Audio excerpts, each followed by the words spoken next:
Hello, hello, waiting for people to turn up. Just a few seconds to go for 5:30, and then we'll start off with day 3.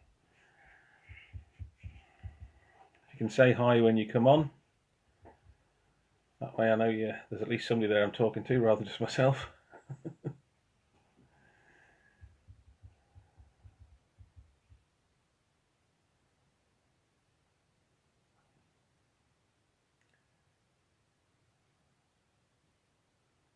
So are we all enjoying our bank holiday?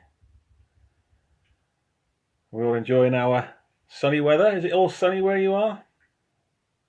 Bank holiday here in UK. Hi Jazz. Hi Abby.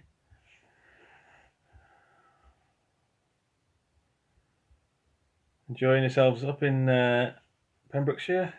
Nice. Lots of love to you too. Okay, hopefully we'll see you all soon when the lockdown finishes, won't it? That's pretty cool. Been enjoying the sun? Playing out nice? Okay, I'll give another sort of a few seconds, about another minute. See if anybody else logs on. A few people there starting to turn up. I start off just talking about what we're going to be talking about today. So I mentioned yesterday that we'd be talking about perspective, perceptions, etc. And what we'll look at is where those perceptions come from. We'll have a discussion around looking at looking at things in different ways, again with different perspectives, and how that sort of pans out, particularly where mental health is concerned, or where the chats are. Hi, Daryl. So what I want to start off with then is just basically say what is a perspective? What is our perception, etc. So whatever our perception is of things that are happening around us is basically our reality. Whether we agree or disagree with other people, our perceptions are real to us. Our perspective comes from our belief system. And as we mentioned on the first day, beliefs normally come from our upbringing. Okay, so there's two or three, maybe a few other things, bits and pieces, but two main things that we rely on that create our belief system. So that's now our nature, our inherent nature, and there's all types of different natures. But you can do sort of classic personality profiling to work out what type of personality you are. It gives you a perception of your nature. And then there's nurture, how you're brought up. I briefly mentioned on the first day there about things that soak into our brain. So basically our brain is, like I said, a big wobbly jelly for the first 7 years of our life. So 80% of our belief system, 80% roughly, these are rough figures, are put in place in the first 7 years. And then the next 15% of our belief system, 95%, goes in over the next 7 years. So by the time we're about 14, 15 on average, 95% of the things that we base our decisions on are in place. Now, for the first 7 years, we've got no filter whatsoever. So whatever we see, whatever we sense, whatever is said to us, done to us, just goes in. And to put that in perspective, when is the most positive time in our life? When everybody's rooting for us, when everybody's positive, when everybody's cheering for us? Anybody? Well, it's normally before we start walking. So everybody is cheering for us, everybody's telling us we're fantastic, everybody says we can do it. And then once we start walking, we then learn the word no, because we start walking, we start touching things, etc. So before we start walking, everything's really positive. So that's just a sort of a little snapshot there. So first 7 years of our life, everything goes in. Next 7 years of our life, we've got a filter, but that filter is coloured because of our beliefs. And then we then reinforce some of those values and beliefs that we've got in place, good or bad. And then sort of once we get towards 14, 15, then we've got some idea of what makes us us, what our beliefs are and values. So I always think about it, a little bit of fun point. If you look at some people's behaviours, you can understand why they act like a 7-year-old at times, because that's their beliefs, that's their values. They've been given that, and it's sometimes completely out of the blue. They do something which is absolutely bizarre. That's because they're basing their choices on those beliefs that they've had, deep-seated. So our belief system and our values are there from a very early age. So our belief and value creates our perception, creates our reality. And whatever we said and whatever we said about ourselves yesterday, that is who we say we are. From that, we give our opinions. Opinions is things that we then project onto other people. So we then give people the benefit of our belief system by saying, this is what I believe, because this is from my perspective, this is what I think that should be happening, etc. And then that creates a behavior system. So from our 7 years of age belief value system that we've got no control over, and then the next 15%, so 80% of our values and beliefs that are in place, we start making decisions about our behaviours for the rest of our life on stuff that we've had no control over going into our brain. Okay, so sometimes that becomes a bit of a loop of behaviour, creates an opinion about ourselves. That opinion then backs up our values and beliefs about ourselves, and then we carry out another set of behaviours because that's who we are. Okay, so understanding where that loop comes from is one of the things that we can do to either change the way that we, hi Lorraine, way that we change the way that we look at the world, maybe start to look at the perspective of our opinions and our belief system slightly differently, so that we can then maybe make some changes, or we need to change our behaviours, which then influences our values and beliefs. So changing our core programming. I'm not sure how you would change your behaviours. You can change your habits, I suppose. Fitness programs, diets, etc. They say that 21 days of any program continuous starts to become a habit. So again, 30 days to fitness, all that sort of stuff. You've got to create 21 days of habit to create that habit system process.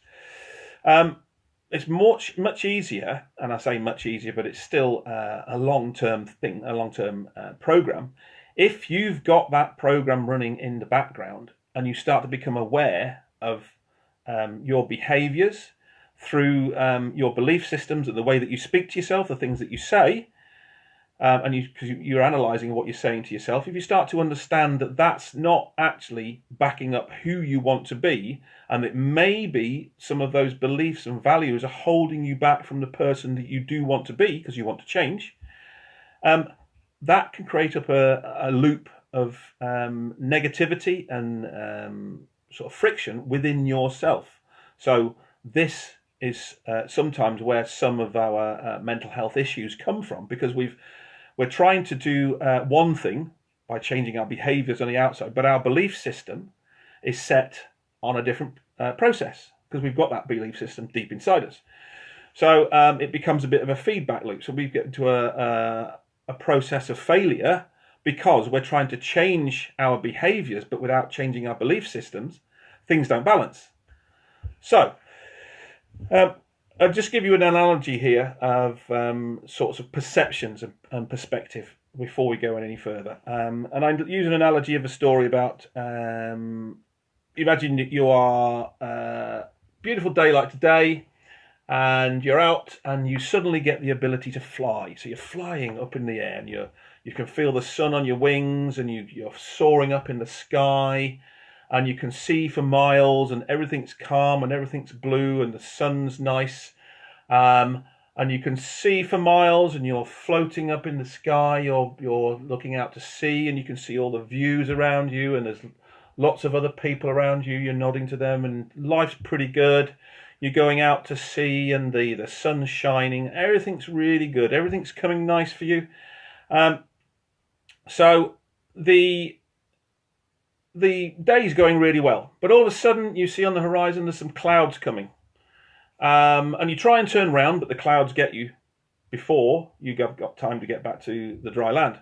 So all of a sudden, the sun is blocked out, and the sun is the thing that gives you the energy to fly. And all of a sudden, you lose the ability to fly. So now you're plummeting towards the sea, and it's all dark and it's cold, and you end up in the sea.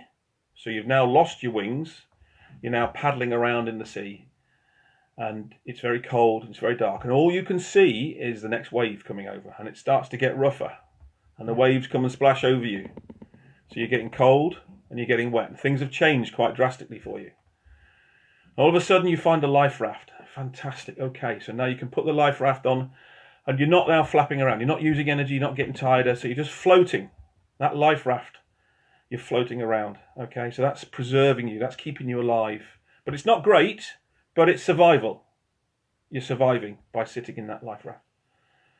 And all of a sudden, you see coming over the horizon a little boat, and it's one of your friends in a boat, and they're paddling towards you as fast as possible, and they can't quite get to you. They can't quite get to you. The wind is blowing them back. So they say, come over here, swim to me. But you can't swim with the life ring on. Yeah, every time you swim with the life ring on, the waves push you back, away from the boat. So your friend who's in the boat there is nice and safe. They've got everything they need. Okay, they're paddling. They can't get to you, but you can see them. Okay, and they're trying to get you to them. Okay, and you're in the life ring. You've got your survival. Okay, and you're trying to swim to them, but you can't swim to them. Okay, so they say, take the life ring off and swim over. Okay, the idea is that we take the life ring off. Therefore, that's our survival. How can we now survive in the water if we don't get to the boat? So this is where, if we look at this as an analogy of life, you know, we're up in the skies and everything's perfect, and we're flying along, and all of a sudden something hits us. It could be a family misfortune. It could be a breakup of a relationship. It could be a death. It could be financial. It could lose a job. Yeah, it could be all sorts of things that hits us from nowhere. And all of a sudden, the normal stuff, the good stuff, the fun stuff, the nice stuff, all gone. Okay? So then we're in survival mode. Okay? So we cling on to survival mode. And maybe we reach out and we start doing something that creates that sort of feel good for us. It might be drinking. It might be drugs. It might be OCDs. It might be relationships. It might be dysfunctional relationships. Something that gives us a sense of survival, a sense of feeling that we are okay and we're holding on. And then somebody comes along and says, look, you know, this stuff isn't going to be sustainable. You know, you can't carry this on. You know, stop what you're doing and then I'll come and help you.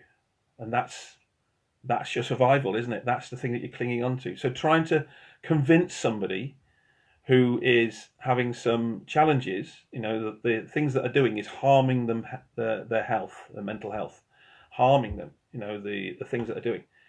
You're not going to be able to convince them. What you've got to do, okay, or what you can do, is hold space for them, is be there for them. So when they decide to let go of their life ring, you've got a way to help them to find safety away from the life ring. But you can't force somebody to give up their life ring. From their perspective, they're in survival mode. They can't let go of that life ring. They've got nothing to hold on to. Yeah, no anchor to create stability for them. So what we've got to do really when we're looking at perspective and perception, and particularly where we're trying to help others, make sure that we're looking at their situation with their perspective, not ours. Remember, we've got our own beliefs, our own values that we've created. We've got our own belief system in place. And we have prejudices. Everybody has prejudice. Everybody, and I say prejudices in a generic, round way. We have a set of blueprints that we think that people should do. We have a set of blueprints that we think about life. That's our beliefs and values. And we make judgments and opinions about other people with our blueprints.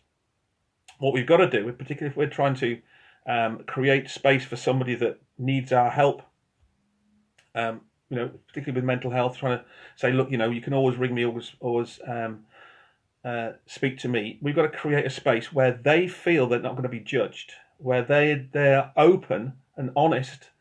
Yeah, they can speak. Okay, and again, I'll go back to what I said right at the beginning. I'm going to be speaking from my perspective as ex-military bloke. We don't talk about our feelings. Why?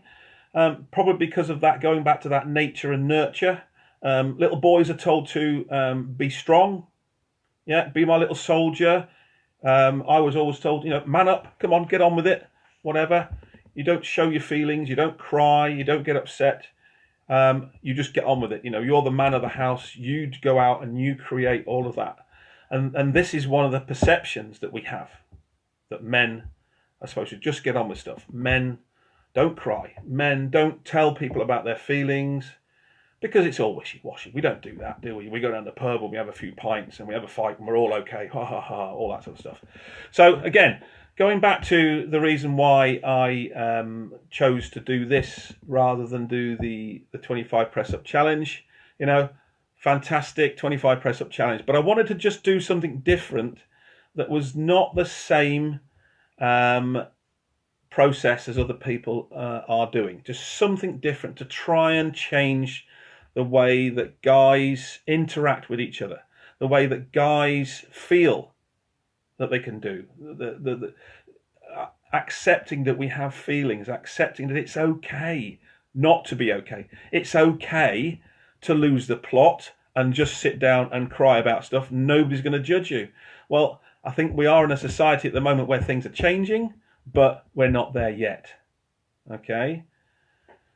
So creating the space for somebody else, okay, is hard if you haven't got a handle on your own perspectives, your own,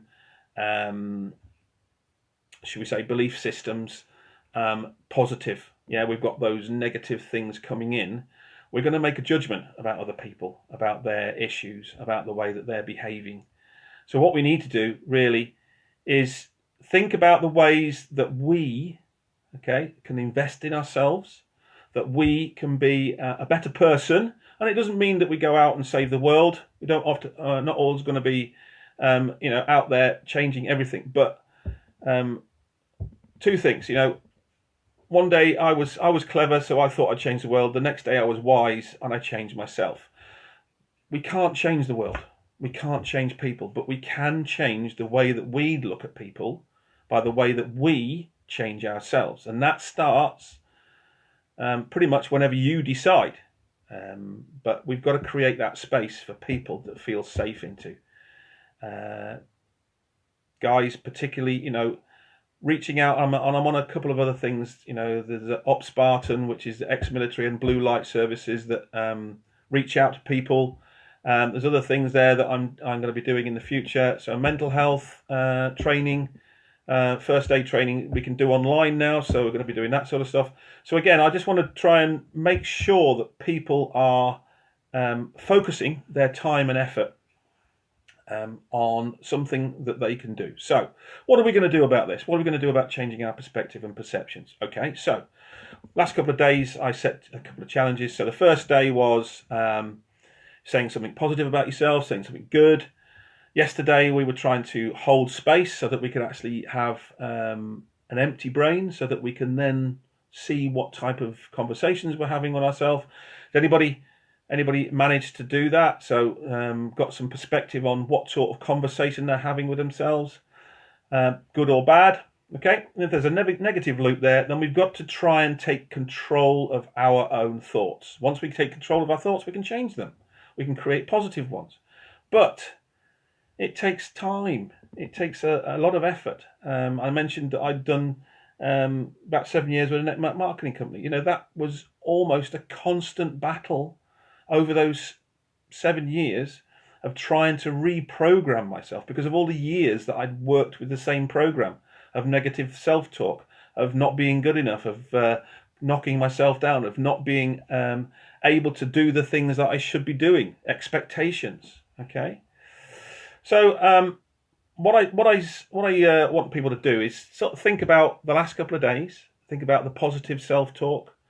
If there's no positive self-talk there, then how are we going to create some positive self-talk? Are we going to make the effort? Are we good enough to make the effort? Are we worth it to make the effort to be more positive? And why be more positive? Well, I think being more positive in life is going to help more people and create a better lifestyle for ourselves. And a few things can help you do that quite soon, quite easily. I don't watch the news. I don't read newspapers. I don't tune into the news. I have in the last probably couple of months looked at YouTube to check up on the coronavirus output, maybe three or four times. So staying away from negativity, okay? And now it can be quite difficult if you've got negative people around you, okay? And there's ways of protecting yourself against negative people. But if you've been with them for quite a while, it takes quite a while for you to then create that space for negativity. But making people aware of it is not necessarily going to change them. You might even upset them. Okay, it might create an antagonistic situation. But you being more positive could help them be more positive in the long run. But again, it's not about changing the world; it's about changing yourself. So, little steps about moving forward. So, what I mentioned on the Facebook earlier was that tomorrow we're going to be looking at PTSD. Why are we going to look at PTSD? Because it's relevant to me because of the Falklands campaign.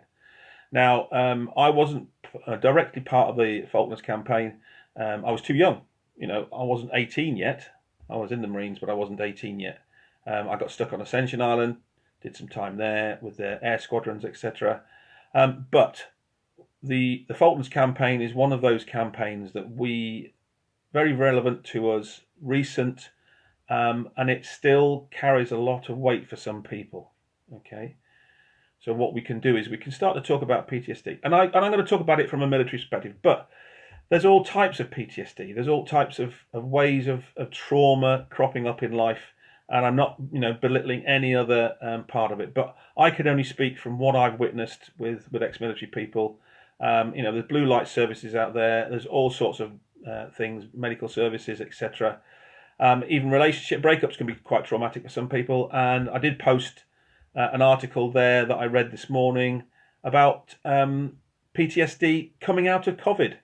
When we eventually sort of emerge from our little caves, going out into the wide world, it's going to be a different world. We're going to have to do things differently. So if you want to send me any questions or any points you want me to raise tomorrow again, I will do it anonymously by just, if you want to just send me a private message, send some stuff over there, we can talk about PTSD. But from today, I want you to think about your positive self-talk, your perceptions of yourself.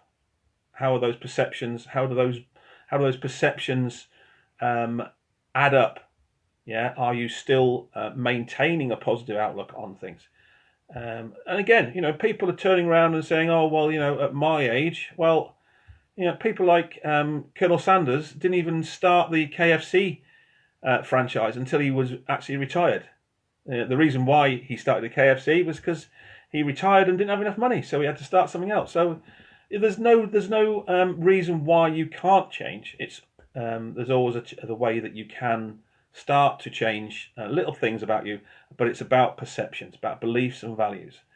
So if anybody wants to send any messages across, and again, I'll apologise. A couple of things yesterday.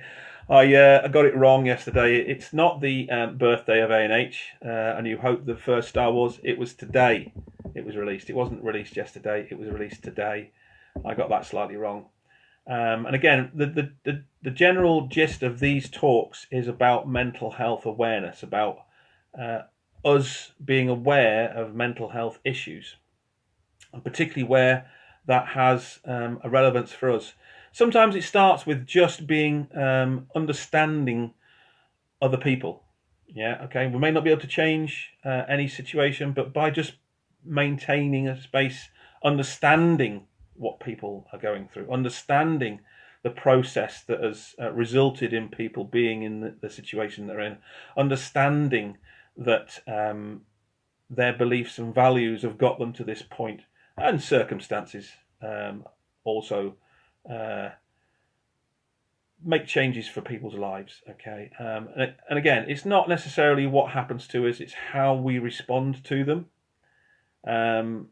And I'll just, sometimes I'm very flippant about some of the things that I say. I use different things to make different analogies, and it's not about being blasé about different things, but it's about trying to get a message across in different ways. And some people respond to very serious talk. Some people respond to a bit of banter. Again, my aim is to try and raise awareness. So if anything I say upsets you, I apologise. But sometimes the upset leads us to a point where we understand something better. Not necessarily in a good way, maybe in a bad way, but sometimes we do get upset, and that's okay. Okay, everything is okay, but not my intention to upset anybody. But Captain Jack Sparrow, okay, the great philosopher Captain Jack Sparrow from the Pirates of the Caribbean says, the problem is never the problem, it's your attitude towards the problem which is the problem. So when we think about problems, when we think about things that we're going through, it's not necessarily the problem itself, it's the way that we face it. Okay, so I'm going to wind it up there, and I've mentioned there that we're going to do PTSD tomorrow. Think about our belief system, think about what the firmly held ideas that we hold on to, how we base our decisions about life. Are they serving us? Is there anything we want to change? So how will that process look? So if you want to start thinking about changing that process, there's lots of information out there. I think maybe later in the week I'll probably discuss a pathway where you can then think about changes to your belief system, changes to your perceptions, values, and see where we go from there. So I'm going to sign off now. Thank you very much for tuning in. Thank you very much for sharing some time on this lovely sunny bank holiday. I'm going to go in the garden now with Ruth and have a barbecue. First one we've had of the shutdown, because the weather's nice. Maybe have a beer. And obviously, with it being Star Wars Day, I'm going to have a Stormtrooper beer. Okay, so well done, guys. Thanks very much for checking in, and see you tomorrow.